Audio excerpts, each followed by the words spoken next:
myself Vimal, and I'm from India, in a place called Gorakhpur in north part. Maybe you heard about Uttar Pradesh.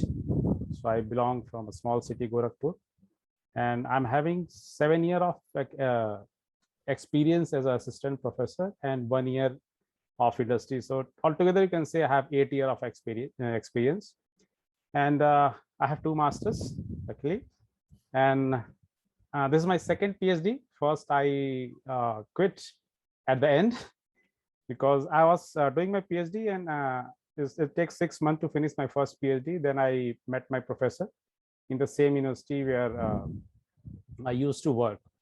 So we have some chit chat about research and everything. So I'm much curious, or enthusiastic to learn more new things.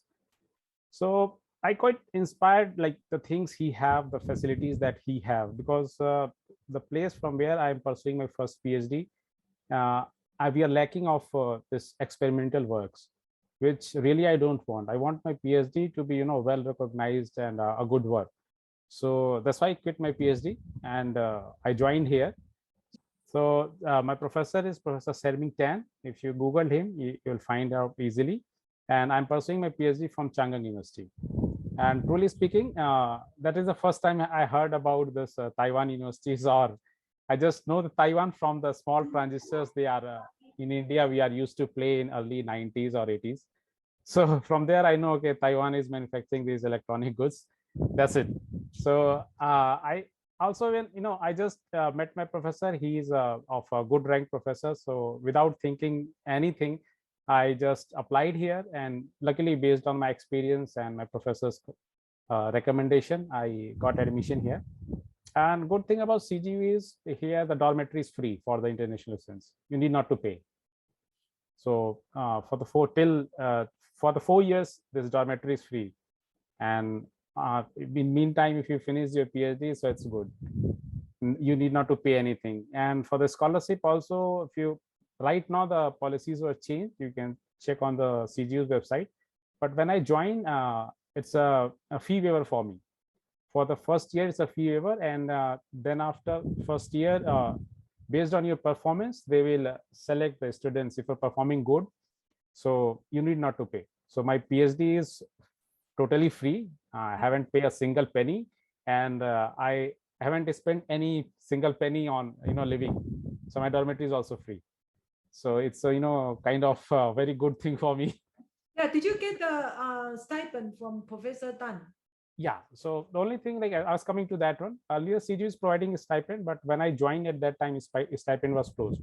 So professor provided me a good opportunity. He provided me the stipend, as well as he provided me link up with the industries also, because we are a center. So many industries are coming to, we have a collaboration, or we are providing consultancy to the companies. So far, so I work for 6 different companies, including NASA as well. Okay. So I have one project from NASA, and for the short period of time, I also work with National Space Agency Taiwan also. So yeah, so you can see, like, the first thing is I got a job before graduating. That is because of I worked very hard. So along with that 6 projects, my PhD project is totally different. So you can say that in 3.5 years, because I finished my PhD in 3.5 years. So in this 3.5 years, along with 6 different projects, I complete my PhD as well. And based on my performance, my professor gave me a good recommendation to one of the company. The company is Moksha Incorporation, if you search. So I'm providing from last, I think from this February, I'm providing consultancy to Moksha also. So then my professor gave me a recommendation, and I have a 4 hours of long interview. So I can say that it's not your only professor's recommendation that will help. You have to be really very good at your work. So I gave like 4 hours of continuous interview where I show them what exactly I do for the Moksha and what I did for some other companies as well, and how I pursue these when I tackle the problems. How because my job is a project lead job, so like how I lead the team, how I organize the projects and manage the timelines and all those things. So what kind of question they ask you in the 4 hours? so in a 4 hours, first you see there's a three rounds of interview kind of. First, I have a bit of chit chat with the HR, and then with my manager. So I have to basically prepare a presentation, two presentations for the difficult cases that so far I have dealt with. Oh, okay. So first case I discussed with my manager, and then after with the VP of the company, so vice president also, and then after again one round of interview with HR, VP, and the manager. So it's you know, that's a very big day, Yeah. tiring day you can say. But But I you think it's a very, I mean, so, but that is, I mean, as a recruiter, that's what we do, right? So yeah, just yeah, the company will ask you guys, if you guys gonna to prepare for a future interview, always give the one or two difficulty that you ever overcome, and which is because you, not because others.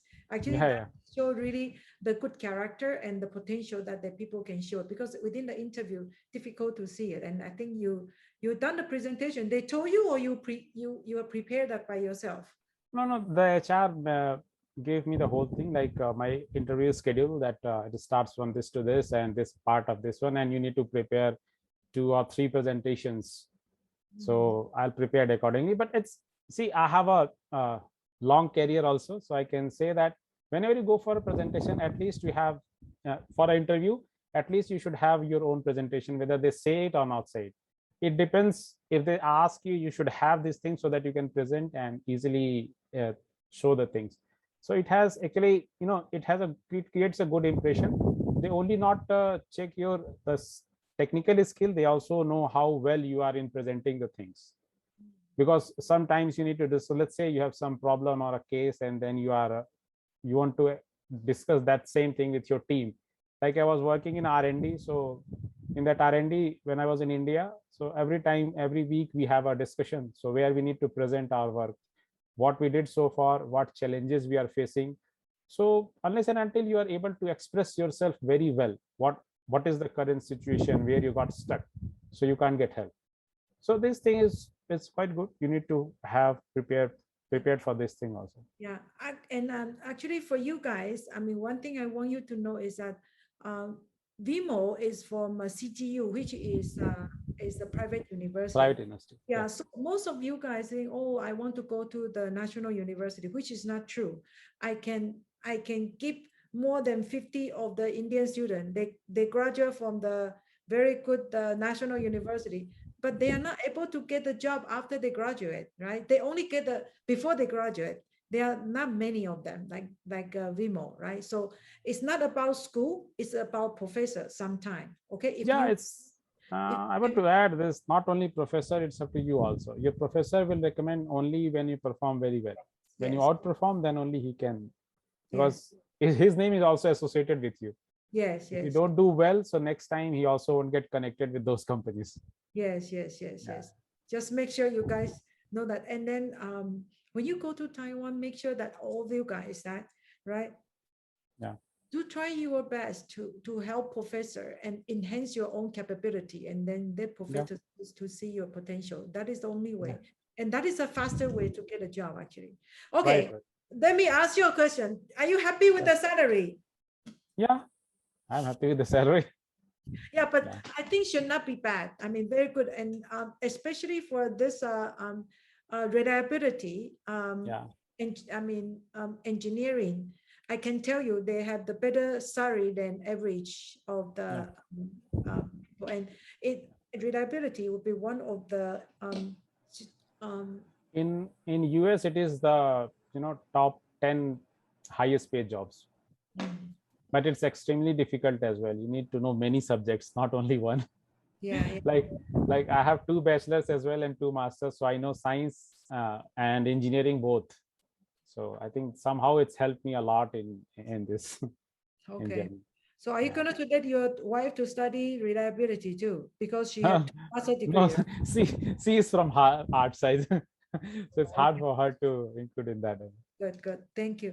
Do you have any suggestion to any Indian student who are thinking or about right now? There are over 50 something, 50 people there. So what would Yeah, be? why not? Sure. Like first thing I would like to add for the Pawan also, as he said that he is vegetarian and it's hard to survive in Taiwan. So I can say I'm also vegetarian. I am surviving from 3.5 years. Yes. Great, bro. Great. So I also didn't eat, even I didn't eat egg also. So it's okay. You can survive. It's the thing is when you explore, you find few things outside also to eat, but you need to explore. Because I also when I came, I really got frustrated at how to survive here. It's all like everywhere you go, you'll find meat, meat, meat. So if you won't eat those meats or you are a vegetarian, so it's hard. But when you explore things, you'll find few things. Yeah, options are very less, but still you can survive because I'm surviving from last 3.5 years.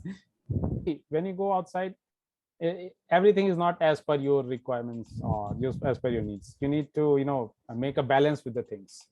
Yes. So those are the second thing. But yeah, if and those who want to pursue career, I'll suggest like give your 100%.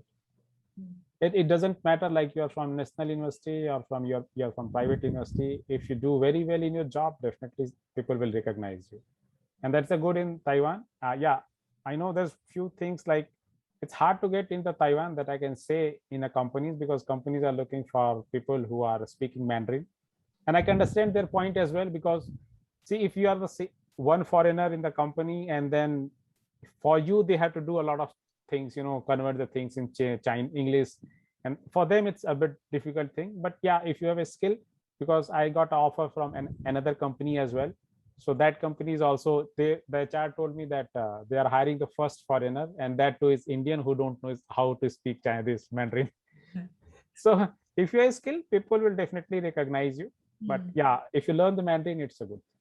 I mean, No, you have no, to learn not some for me. Chinese. Yes. Yes. Because see, my 3.5 years is spent mostly in the labs because I have so many things in my hand and I have to finish my job as early as possible. So I didn't get much time to to spend this learning language or. But yeah, I can speak survival Chinese. If I go outside, I can buy things, I can pay money, and a little bit I can do. So I think it's okay. Yes. So See, far, the so thing is, the yeah. main thing is that I mean, enhance your skills, and then but learning Chinese is one of the way to I mean to increase your chance to get a job. Actually, that's Yeah. That will definitely increase your chance. I can say it's increase your chance by 50 to 60%. yes, yes, Otherwise, you are less than 10%. If yeah. the company is very, they are what you have, they are looking for, then they go for it. Otherwise, it's difficult. Yeah. Oh, yeah. Thank you, Vimo.